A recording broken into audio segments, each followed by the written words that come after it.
బాలీవుడ్ నటుడు సైఫ్ అలీ ఖాన్ పై కత్తితో దాడి చేసిన కేసులో అసలైన నిందితుడిని పోలీసులు అరెస్ట్ చేశారు. థానేలో నిన్న అర్ధరాత్రి విజయదాస్ ను అరెస్ట్ చేశారు.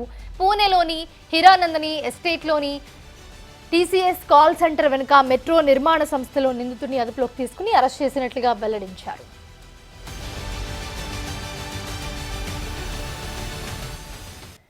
సైఫ్ అలీ ఖాన్ పై దాడి కేసులో నిందితుడు విజయదాస్ అసలు పేరు మహమ్మద్ షరీఫుల్ షెహజాద్ మారు పేర్లతో దేశంలో తిరుగుతున్నట్లుగా గుర్తించారు పోలీసులు. ముంబై డీసీపీ ఆఫీసులో ఏర్పాటు చేసిన ప్రెస్ మీట్ లో కీలక వివరాలు వెల్లడించారు. చోరీ చేసేందుకే సైఫ్ అలీ ఖాన్ ఇంట్లోకి వెళ్లినట్లుగా తెలిపారు. నిందితుడిది బంగ్లాదేశ్ కాగా అక్రమంగా భారత్లోకి ప్రవేశించినట్లుగా గుర్తించారు.